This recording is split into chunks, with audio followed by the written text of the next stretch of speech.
Olá, seja bem-vindo ao primeiro de uma série de 4 vídeos, onde iremos mostrar o fluxo de trabalho com a extensão de contaminantes. Meu nome é Camila Miranda, geóloga de projetos da Sequent do Brasil, e eu vou conduzir você por esse fluxo de trabalho. Nesse vídeo inicial, discutiremos como importar os dados. Vamos importar uma variedade de dados, incluindo mapas, dados desvetoriais, dados de litologia em nossos boreholes, dados de contaminantes, bem como grids de elevação. Em seguida, iremos então validar nossos dados dentro do Leapfrog Works para padronizá-los e utilizarmos eles em nosso processo de modelagem. Em seguida, vamos construir um modelo geológico representando nossas unidades litológicas, utilizando os nossos dados de intervalo dos boreholes. Depois disso, construiremos um modelo de lençol freático utilizando os dados GIS e também os dados dos nossos boreholes. Antes de começar com o processo de modelagem, eu gostaria de destacar os dados de entrada que nós vamos utilizar para esse projeto. Eles estão localizados nessa pasta aqui, e dessa forma nós vemos que temos uma foto aérea, que é apenas uma imagem de satélite como arquivo TIFF. Em seguida, nós temos nossas informações de intervalo, ou seja, os dados de poços, os nossos boreholes. E nele nós temos nossos intervalos dos contaminantes e nossos intervalos de geologia como arquivo CSV. Também temos a nossa topografia como arquivo mesh e o nosso lençol freático como shape. Ao abrir o arquivo CSV, vemos os dados que constituem nossas tabelas de intervalos. Nossa tabela de cola é composta pelo identificador do furo, essa coluna Hole ID, informações de localização XYZ ou leste-norte elevação, bem como uma coluna para profundidade máxima. Nossa tabela de geologia é composta também pelo identificador do furo, informação de From To, que diz respeito ao comprimento do intervalo, e também por uma coluna com informação de geologia. Por fim, nossa tabela de intervalo com informação dos contaminantes é composta pelo identificador do furo, também as informações de From To e colunas relativas aos dados analíticos dos contaminantes. Entrando no ambiente do Leapfrog Works, vemos que a interface do software é dividida em 3 componentes principais. Nós temos a parte da árvore de projetos, que é onde todos os seus dados são importados e ficam hospedados. Temos a nossa cena, que é onde visualizamos os dados no espaço 3D. E também temos a lista de formas, aqui na porção inferior da interface, onde se encontram listados os objetos que estão sendo visualizados na cena. A árvore de projetos foi construída para acompanhar o fluxo de trabalho de cima para baixo. Portanto, no topo você tem a sua topografia e as pastas relativas à importação de todos os dados de entrada, como dados GIS, arquivos de pontos, dados geofísicos e polilinhas. Descendo um pouco, temos as pastas nas quais você pode construir os modelos geológicos, modelos numéricos e modelos de contaminantes. Descendo ainda mais, você tem as ferramentas para salvar cenas e suas seções transversais dos modelos. Vou discutir a maioria dessas pastas, começando pelo topo, e dessa forma, primeiro vamos construir nossa topografia. A topografia pode ser construída a partir de grids de elevação, de alguma superfície, a partir de dados vetoriais GIS e também a partir de um arquivo de pontos.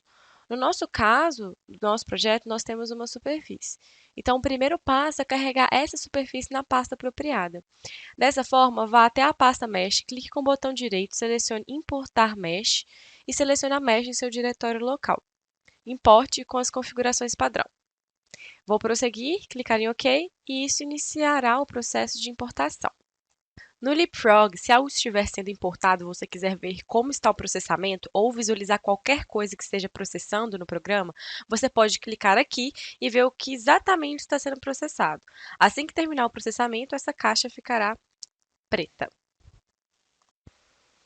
Podemos ver que não há nada sendo processado agora, o que significa que nossa topografia foi carregada com sucesso.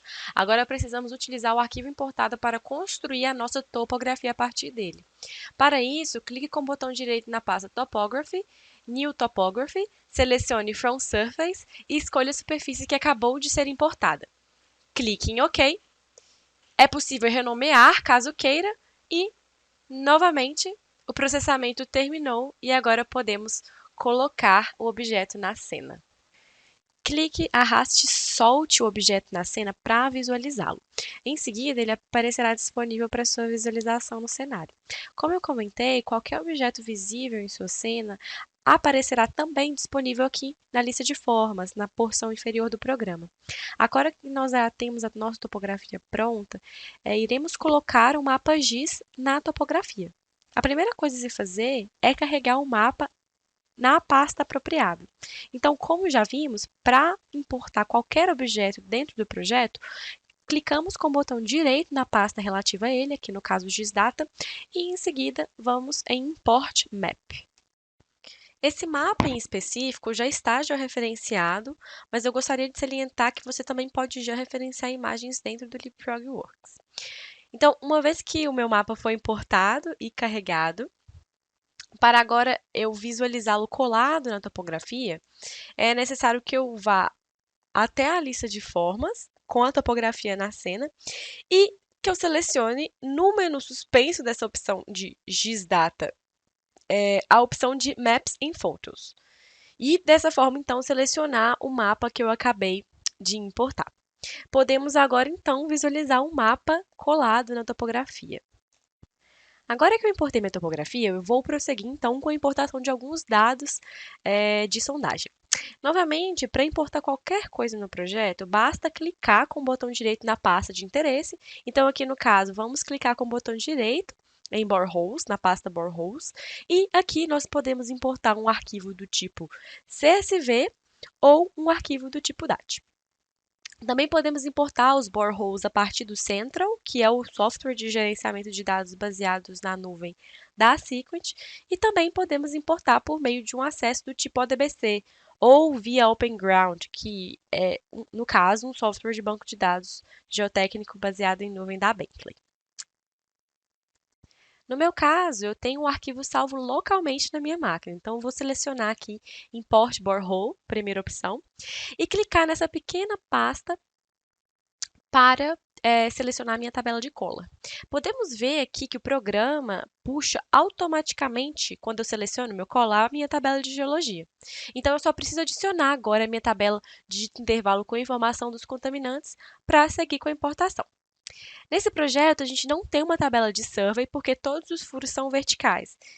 É possível também que a gente importe pontos downhole nesse momento de importação inicial aqui. Então, após selecionar todos os dados desejados, é só eu clicar em importar e essa tela aqui será exibida. É aqui que a gente faz o mapeamento das colunas, né? Podemos ver aqui que o LeapFrog.Works mapeou de forma automática e corretamente as colunas de D, leste-oeste, elevação e também de profundidade máxima. Ele também mapeou automaticamente de forma correta as colunas para a tabela de geologia.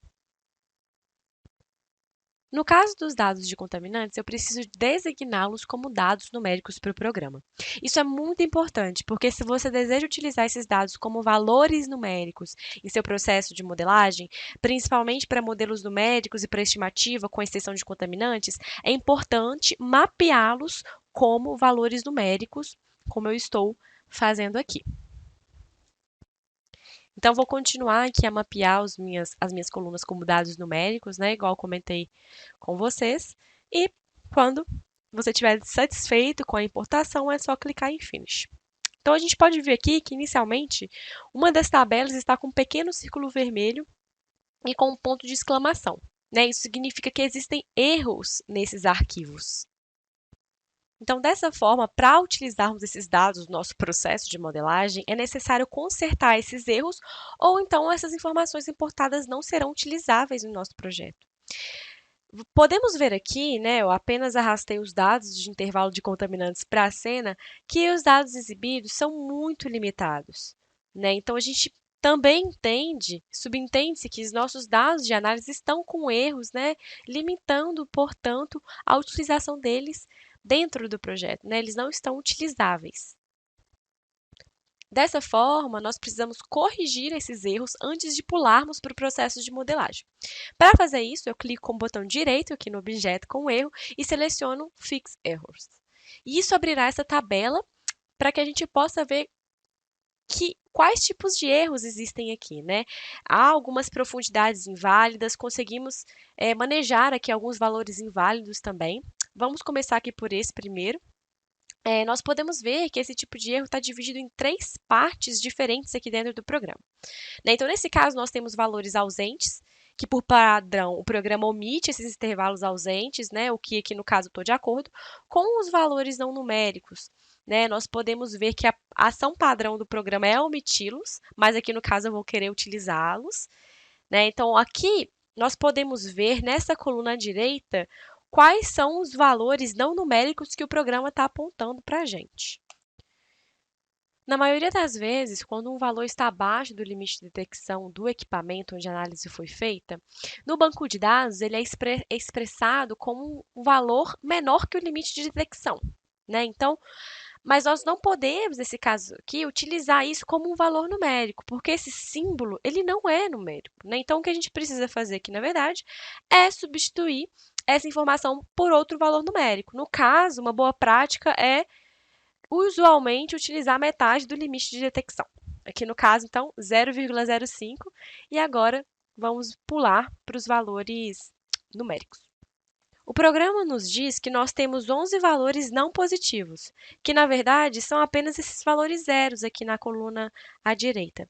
Eu vou mantê-los porque é muito importante, né, mantê-los no projeto, especialmente ao utilizar a extensão de contaminantes para estimar esses dados, né? A gente vai precisar desses valores. Assim que o usuário estiver satisfeito com as regras estabelecidas, ele deve marcar nessa caixa vermelha aqui em cima que as regras foram revisadas. E agora nós podemos ver que essa tabela possui valores válidos, uma vez que o círculo vermelho não existe mais.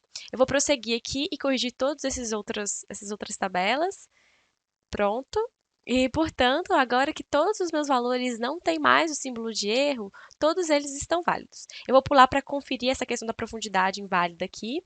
O que nós temos aqui, na verdade, um ID, temos um ID e um valor para contaminante, mas não temos a informação de intervalo, né? Nós não temos o from to. Nessa situação aqui, né, existe um problema com os dados de origem e o ideal seria voltar ao responsável pelo banco de dados e descobrir qual é o problema. Para o propósito desse projeto, eu vou apenas ignorar isso por enquanto, para que a gente possa seguir à frente. Então, só selecionar aqui salvar e prosseguir. O programa não está apontando para a gente mais os erros nos dados de intervalos, então dessa forma agora a gente pode utilizá-los no processo de modelagem. Vou sair dessa janela e apenas dar uma olhada na minha tabela de Color agora. Sempre que houver um símbolo amarelo e não um símbolo vermelho, isso significa que o Leapfrog Works identificou algum problema com os dados de origem, mas você ainda consegue utilizá-lo no processo de modelagem. Então, a gente pode ver que, no caso, que são apenas informações duplicadas. Não é um problema para mim, então eu vou apenas deixar aqui e permitir que eles sejam utilizados no meu projeto. Então, percebo que os meus boreholes foram carregados na localização correta. Visualizando aqui na cena a minha tabela de geologia, eu desejo ver agora a legenda relativa a esses furos, né? Então, eu vou até a lista de formas, clico neste botão aqui para visualizar a legenda na cena. Para o caso dos contaminantes, existem várias colunas na tabela, né? O que significa que há diferentes dados de análise. Para escolher qual deles eu quero visualizar, basta eu clicar nesse botão aqui, né? E habilitará essa pick list. Então, dessa forma, eu posso escolher qualquer uma das colunas disponíveis no meu banco de dados para visualizar na cena. E aqui também eu consigo tornar os meus furos sólidos, né? Essa visualização mais espessa aqui dos meus furos. Eu consigo modificar qual que é o raio desse furo aqui no painel de propriedades também. Então, basta apenas avaliar se eu estou satisfeita com a visualização das minhas informações na cena. Eu estou satisfeita, né, portanto, com as correções que foram feitas, com a forma que os meus dados estão sendo visualizados. E agora que tudo isso está carregado, nós podemos pular para o processo de modelagem geológica. Vou escolher recolher isso aqui para ficar com a visualização do meu projeto mais limpa. E agora nós vamos para essa pasta aqui de Geological Model e selecionar com o botão direito a opção de New Geological Model, né, que fará com que essa caixa aqui seja aberta. Então, nessa opção, nós temos que selecionar qual a coluna base de litologia que nós vamos utilizar. Nós só temos apenas a geologia no nosso projeto, então a gente vai escolhê-la aqui. Nós também, nesse momento, definimos qual a resolução de superfície que nós queremos que o nosso projeto utilize, que nada mais é que o tamanho dos triângulos que constituirão as superfícies que o Leapfrog vai construir. Quanto menor o valor da resolução, mais detalhada será a superfície criada. E a unidade utilizada aqui é coerente com a unidade utilizada dos dados de entrada. Também definimos as extensões do modelo aqui. É possível fazer isso manualmente, inserindo os valores, mas também é possível selecionar e ajustar essa caixa que está aqui na cena, utilizando as setas disponíveis. Outra opção é dar um enclose em algum objeto que já existe, que é a opção que a gente vai utilizar aqui. Já que eu estou modelando a minha geologia, eu vou utilizar os dados de geologia para dar o enclose, e aqui a gente pode observar que ele criou a caixa do tamanho apropriado para se estender ao modelo geológico. Podemos também renomear o nosso modelo com o nome que quisermos e dar um OK. A gente pode ver que ele está processando bem aqui, e esse é o modelo geológico que nós acabamos de criar. Observamos aqui que o nosso modelo geológico é dividido em 5 partes diferentes. Você tem a boundary, que é apenas a extensão do modelo geológico, e essas extensões são definidas a partir das extensões laterais que o usuário definiu, assim como o limite superior definido a partir da topografia, se ela existir já criada no projeto, né? Que foi o caso aqui da nossa situação. Também temos em nosso modelo um sistema de falhas, que apesar de não haver falhas nesse projeto, existe a possibilidade de criar uma nova falha ou novas falhas a partir de vários arquivos de diferentes origens aqui dentro de um projeto no LibProg. Você também tem a litologia, que utiliza as informações que acabamos de definir como a tabela de intervalo de geologia, nossa base lithology. E também temos as duas pastas mais importantes no processo de modelagem geológica, que é a pasta de Surface Chronology e a pasta de volumes de saída aqui dentro do nosso modelo. Inicialmente, no processo de construção de um modelo, o LibProg cria esse volume de saída unknown, que na verdade é apenas o preenchimento das extensões do seu modelo, que depois será destrinchado em unidades que representam as unidades geológicas. E para isso, você precisa criar as superfícies. Clique com o botão direito em Surface Chronology, e aqui existe uma variedade de diferentes tipos de superfícies que são possíveis de ser criadas, né? São diferentes interpoladores. Eu não vou entrar em muitos detalhes, mas no modelo em questão, a gente vai começar modelando uma superfície erosiva e selecionar From Base Lithology, porque eu estou utilizando uma das unidades que eu tenho no meu banco de dados para modelar. Nessa janela, teremos que primeiro escolher qual litologia primária que nós iremos modelar. Vou começar modelando essa unidade azul superior aqui, e nesse caso, nós temos que escolher se vamos modelar os contatos acima ou abaixo. No caso dela, nós vamos modelar os contatos abaixo, uma vez que essa é a minha unidade superior e não há nenhum contato acima dessa unidade, né? Então, vamos selecionar Use Contacts Below. Então, ao selecionar essa opção, o programa vai contar quantos contatos existem abaixo dessa litologia primária que eu selecionei. Então, cada vez que a minha unidade entrar em contato com outra abaixo dela, ele irá contar. Nesse caso, nós temos 21 contatos, né? E quando eu estiver satisfeito aqui com as configurações que eu estabeleci, eu dou um OK e depois clico 2 vezes na pasta do meu modelo geológico para verificar quais são as configurações que o software está adotando como padrão. Então, aqui podemos ver que a resolução da superfície está como 400. Eu vou utilizar o valor de 30, né, para a resolução nesse caso, que será o valor que o software vai criar a resolução das superfícies. E, além disso, em Snap to Data, eu vou selecionar All Data, né, dou um OK e o programa vai processar. O que o LibProg faz ao criar uma superfície é, primeiro, extrair os pontos de contato onde nas sondagens existem contatos entre unidades. Depois disso, o programa passa uma isosuperfície ligando esses pontos, e se você selecionar esse Snap to All Data, isso significará que essa superfície se encaixará exatamente nesses pontos. Eu vou arrastar, depois que terminar de processar aqui, esses pontos para a cena, para a gente poder entender melhor do que se trata esses pontos de contato que eu comentei com vocês. Então, vou modificar aqui o valor dos pontos do tamanho para 30, talvez um pouco menos, 10 é um bom valor. Então, são esses os pontos de contato que o LibProg leva em conta para traçar a isosuperfície, né, a superfície de contato. Existe uma certa liberdade, porque o programa leva em conta as médias globais desses dados extraídos, e ele pode passar um pouco acima ou um pouco abaixo desses pontos.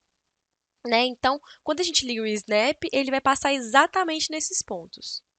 Eu tirei as sondagens para a gente poder visualizar melhor e a superfície criada, então, portanto, contempla esses pontos.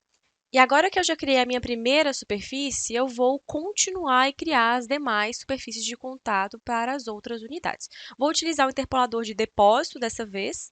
Dessa vez, como litologia primária, né, vou selecionar o Alt Wash and Localize Contacts Deposit aqui. Eu quero utilizar os contatos abaixo, né, Use Contacts Below, e vejo que com o tio ele entra em contato 27 vezes. Dou um OK para processar a superfície e termino de criar aqui a minha última superfície de contato, né, o tio como primária, Use Contacts Below, dou um OK. Agora que eu já criei as minhas 4 superfícies, é o momento de ativá-las, né? Para fazer isso, a gente vai lá em Surface Chronology e ativo todas elas, né? Eu dou 2 cliques em Surface Chronology e ativo todas essas caixinhas aqui. Em seguida, eu preciso ordená-las de acordo com as relações de corte que as unidades fazem entre si. E aqui eu coloco no topo a superfície mais recente e com o auxílio das setinhas aqui, né, eu vou reordenando então. Dou um OK quando estiver satisfeita com as relações estabelecidas para processar e depois, caso eu queira modificar alguma relação aqui, eu posso também. O que o programa faz nesse momento é gerar os volumes de saída para cada uma das unidades geológicas. A gente pode ver isso aqui, né, aqui na legenda. E agora eu vou puxar as superfícies que eu criei e em seguida puxar os volumes de saída aqui da pasta Output Volumes para a gente analisar o que foi criado. E aqui no caso a gente pode observar que as relações de corte que nós estabelecemos lá no Surface Chronology foram respeitadas e esse então é o resultado do nosso modelo criado. Existem algumas opções para a gente analisar o modelo, né, para ver o quão bem ele respeita os dados. E a gente pode explorar essas opções aqui no menu superior, né, que é o menu de ferramentas. Existem várias opções aqui, né? A gente tem a ferramenta de régua para medir distâncias entre objetos ou extrair informações de profundidade ou também de direção.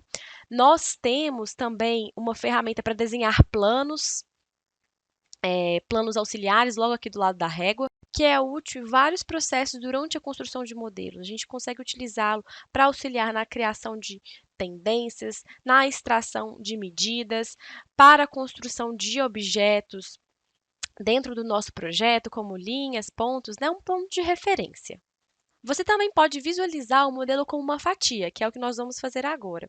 A gente utiliza essa ferramenta de slice, que é essa faquinha, clica e arrasta, aqui no caso de oeste para leste. Vou desligar aqui as superfícies para que a gente visualize apenas o modelo. Como eu quero avaliar o meu modelo aqui em relação às sondagens, também é o meu banco de dados, vou verificar aqui se eu estou com eles na cena, beleza. E uma opção que nós temos aqui para facilitar a visualização é diminuir um pouco a opacidade aqui do modelo, né? Aumentar a transparência, para que eu enxergue de uma forma mais clara aqui como que as sondagens estão em relação ao modelo. A gente pode utilizar as teclas de vírgula e de ponto do teclado para corrermos ao longo do modelo. Eu vou trazer o modelo mais à frente possível que eu puder para poder e voltar avaliando em relação às sondagens. E conforme eu vou movendo para trás, né, vamos observando os furos para ver o quão bem eles estão sendo honrados, né, os contatos, né? Eu concluo que a adequação me satisfaz e depois, né, que eu tiver bem com isso, satisfeito com isso, fizemos a nossa validação visual do modelo geológico. Uma vez satisfeitos com isso, e agora que o nosso modelo está construído, né, desliguei o slice aqui, nós vamos prosseguir e construir um modelo do lençol freático. Então, no primeiro momento, eu vou limpar a cena, né? A gente pode fazer isso clicando nesse pequeno ícone com lixo aqui em cima, e isso vai limpar toda a vista da cena. Clicando com o botão direito do mouse na árvore de projetos, lá em cima e indo em Collapse All, isso recolherá todas as linhas da árvore de projetos e vai apenas limpar a nossa área de trabalho. E agora eu vou pular para o processo de construção do modelo de lençol freático. Como eu mostrei anteriormente, os nossos dados de entrada, nós temos dados vetoriais que representam esse lençol freático. Para importar, botão direito na pasta GIS Data aqui, Maps and Photos, importe Vector Data e seleciono o meu arquivo lá no diretório em que eu salvei na minha máquina. Toda vez que a gente importa um arquivo do tipo vetorial dentro do programa, ele nos abre essa janela e pergunta se a gente quer filtrar os dados. Nesse caso, eu não quero filtrar os dados porque eu quero manter a elevação deles e, dessa forma, então, prossigo e concluo o procedimento de importação dos dados vetoriais do lençol freático. Depois que o meu processo de importação terminar de processar, eu vou arrastar o objeto lá da árvore de projetos para a cena para que a gente possa visualizá-lo. O que a gente precisa fazer agora é criar uma superfície contemplando essas linhas aqui para representar o nosso lençol freático e depois a gente utilizar essa superfície como uma superfície de referência no nosso modelo geológico. Então, para isso, para criar essa superfície de referência, a gente precisa ir lá na pasta Meshes, botão direito e selecionar New Mesh. Aqui no caso, From GISVector Data. E nessa janela irá aparecer para a gente todas as opções de arquivos de entrada disponíveis para importação e criação dessa mesh. Como eu quero que o meu modelo de lençol freático possua a mesma extensão que o meu modelo geológico, eu vou selecionar nessa parte aqui de extensões o meu modelo geológico e, novamente, vamos precisar ajustar a resolução da superfície. Vou ficar com o valor 30, porque é bom ter uma resolução da superfície padronizada em todo o projeto, e dou um OK. Isso irá processar o nosso lençol freático como uma superfície. Depois que acabar o processamento, eu vou trazê-lo aqui para a cena. E agora nós podemos ver que temos uma superfície para o nosso lençol freático, respeitando os dados GIS de entrada e as extensões que nós definimos como iguais ao do nosso modelo geológico. Com essa superfície pronta, podemos prosseguir e construir o nosso modelo geológico para o lençol freático. Vamos clicar com o botão direito lá na pasta de modelo geológico. Não vamos utilizar nenhuma tabela de intervalo como litologia base. E então, vamos selecionar None aqui nesse campo. E a resolução do modelo, vamos mudar para 30. Como eu disse anteriormente, como queremos manter a mesma extensão, vou selecionar a mesma extent do que o meu modelo geológico anterior. Vou mudar o nome do modelo aqui também e dou um OK. Uma vez finalizado esse processamento, isso irá gerar o nosso espaço de trabalho para criarmos o modelo do lençol freático. Nesse momento, por eu não ter usado nenhuma tabela de intervalo como referência, eu vou ter que criar as minhas litologias deste modelo. Para isso, terminar o processamento, vou clicar 2 vezes aqui em Litologies e seleciono esse botão de adição aqui para inserir as unidades que eu quero modelar. Vou adicionar 3 aqui e eu quero modelar a minha zona vadosa, a minha zona saturada e também uma bedrock. Eu posso modificar essas cores conforme eu queira. Então, a minha zona vadosa eu vou colocar como rosa, a minha zona saturada azul, talvez um pouco mais escuro, e em seguida a minha bedrock, que eu vou escolher a cor cinza para ele. Quando eu estiver satisfeita com as minhas configurações, é só dar um OK e, então, vamos repetir o mesmo processo que a gente fez para o modelo geológico. Então, vamos, primeiro começar a criar, né, as superfícies. Lá em Surface Chronology, botão direito, vou criar um novo depósito e dessa vez selecionar a partir de superfícies, não mais a partir de Base Lithology. Então, nesse momento, eu vou selecionar aquela superfície que nós acabamos de criar lá na pasta Meshes, né, referente ao nosso lençol freático. Aqui na parte de litologia, eu vou selecionar como a minha litologia primária a zona vadosa, pois de lençol freático é a superfície entre a minha zona vadosa e a zona saturada. Portanto, eu deixo aqui que a minha zona vadosa é younger, né, mais jovem que a minha zona saturada. A superfície a ser gerada, aqui depois que eu der o OK, será idêntica àquela superfície criada lá na pasta Meshes. Só que agora ele entenderá o que está acima dessa superfície e o que está abaixo. O próximo passo é criar a superfície, que é a interface entre a minha zona saturada e a bedrock.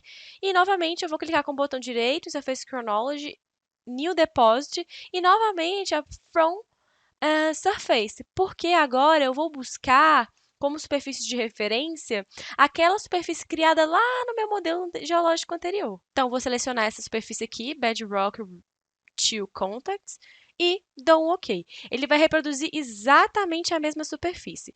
Como First Lithology, a gente coloca a zona saturada, sendo mais jovem que o nosso bedrock. Ao visualizar na cena, portanto, essas superfícies que acabamos de criar, nós podemos ver que as cores que elas apresentam, né, na parte superior e inferior, elas também correspondem às cores daquelas unidades que nós assinalamos anteriormente, que na verdade estão de acordo com o que foi configurado no momento de geração da superfície, né? Por exemplo, o rosa aqui acima está de acordo com a zona vadosa ser mais jovem do que a zona saturada que vem logo abaixo, né? Então, a gente pode também conferir aqui que as cores estão de acordo com o que nós criamos quando estabelecemos as unidades, né? Então, aqui na parte inferior da superfície de contato entre a zona vadosa e a saturada, a gente pode ver que a saturada está logo abaixo. A mesma coisa, né, em relação à superfície inferior, né, da bedrock logo abaixo e em cima, a parte superior, a nossa zona saturada. E uma vez satisfeita com as superfícies criadas, a gente precisa estabelecer e ativar a cronologia das superfícies, né? Então, aqui eu estou em Surface Chronology, 2 cliques, né? Coloquei a minha superfície de contato da zona vadosa com a zona saturada em cima e agora vou deixar meu modelo processar. Mais uma vez, nesse momento, o programa está gerando os volumes de saída para, dessa vez, o modelo de lençol freático. Ao arrastarmos aqui os nossos volumes de saída para a nossa cena, né, então vamos limpar aqui primeiro, nós podemos ver que o nosso modelo de lençol freático foi criado com sucesso. Vou apenas ligar aqui a legenda para a gente poder visualizar as unidades correspondentes. E agora, com esse arquivo do lençol freático na cena, nós podemos verificar que o nosso modelo respeitou o dado que usamos como dado de entrada. E com isso, nós concluímos o fluxo de trabalho para este vídeo. Recapitulando, nós importamos nossos dados construtivos, que foram os dados vetoriais e GIS, também os nossos dados de boreholes, que depois nós validamos, né? Nós consertamos os erros que o programa apontou para a gente. Além disso, também tivemos a importação das nossas meshes. Em seguida, nós criamos a nossa topografia, bem como o nosso modelo geológico para os dados de litologia e, em seguida, o modelo geológico para os dados de lençol freático. No próximo vídeo, nós iremos avaliar um domínio para realizar a modelagem numérica de nossa pluma de contaminantes. Faremos isso através da análise estatística da nossa população, dos dados de contaminante, com relação aos modelos que nós construímos hoje, além de também construir um modelo numérico.